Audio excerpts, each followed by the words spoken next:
السلام علیکم. آج آپ کے لیے ایک اور بہترین اور نالج فل بیان کے ساتھ حاضر ہوا ہوں.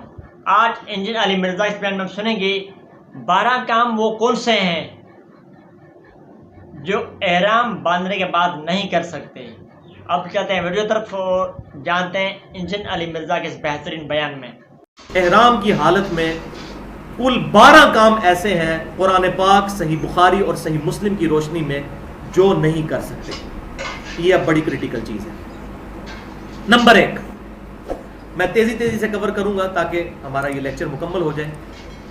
مردوں کے لیے سلا ہوا کپڑا پہننا، شلوار قمیض یا پاجامہ یہ پہننا منع ہے. لیکن اگر احرام کی چادریں میلی ہو جائیں تو بدل سکتے ہیں. یہ جو مشہور ہے کہ انہی چادروں میں گندے ہی رہنا ہے، ایسا نہیں ہے. چادر آپ کوئی اور باندھ لیں، اس کو کھول دیں. یہ نہیں کہ وہی کپڑے باندھ کے رکھنے ہیں، وہ کپڑے اس طرح کے ہونے چاہیے. آپ بے شک 3 چادریں بدلیں. اور تولیے والا احرام ہو تو سردیوں میں ذرا آسانی رہتی ہے، ٹھنڈ سے بھی بچت ہو جاتی ہے.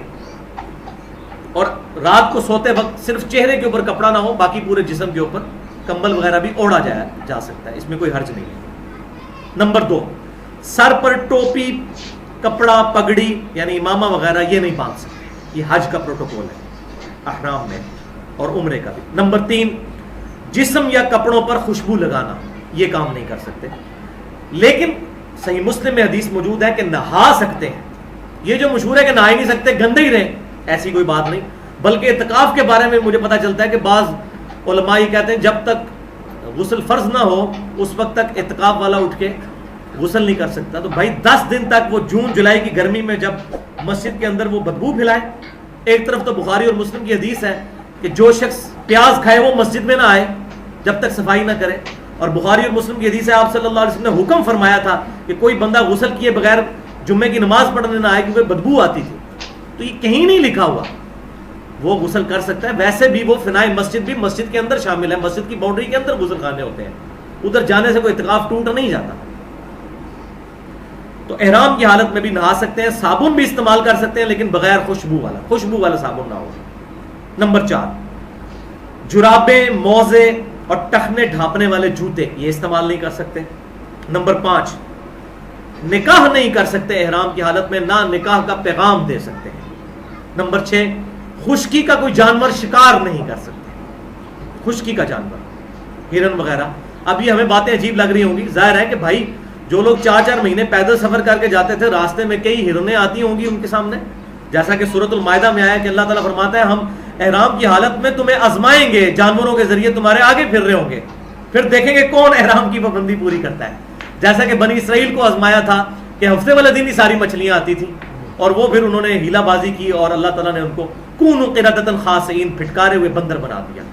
تو اس طرح مسلمانوں میں بھی آزمائشیں اس اعتبار سے آتی تھی. شکر ہے اس آزمائش سے ہم لوگوں کو اللہ تعالیٰ نے محفوظ رکھا ہے کہ یہاں سے جہاز میں بیٹھے اور سیدھا وہاں پہنچ گئے. نمبر 7 بال کٹوانا یا مونڈنا.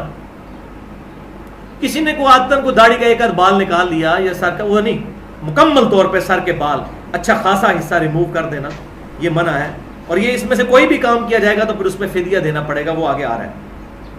ایون غیر ضروری بال بھی صاف نہیں کر سکتے. نمبر 8 ناخن کاٹنا یہ بھی نہیں کر سکتے. نمبر 9 فحش گوئی نہیں کر سکتے، بے حیائی کی کوئی بات، ایون کوئی سیکچول بات اپنی بیوی کے ساتھ بھی ڈسکس نہیں کر سکتے. نمبر 10 بیوی کے ساتھ ازدواجی تعلق یہ قائم نہیں کر سکتے. نمبر 11 لڑائی جھگڑا اور دیگر کبیرہ گناہوں سے مکمل پرہیز کرنا ہے احرام کی حالت میں. اور نمبر 12 چہرے پر کپڑا یا نقاب وغیرہ یا ہاتھ میں دستانے نہیں پہننے. اب یہاں پہ میں وہ مسئلہ کلیئر کر دوں. صحیح بخاری میں انٹرنیشنل نمبر کے مطابق 1838 نمبر حدیث ہے کہ آپ صلی اللہ علیہ وسلم نے حکم فرمایا کہ احرام کی حالت میں عورتیں اپنے چہروں پر نقاب نہ ڈالیں، یہ الفاظ ہیں، اور نہ ہاتھوں میں دستانے پہنیں احرام کی حالت. اس کی ٹیکنیکل ریزن کیا ہے وہ میں بعد میں بتا دیتا ہوں. اس کے ساتھ ہی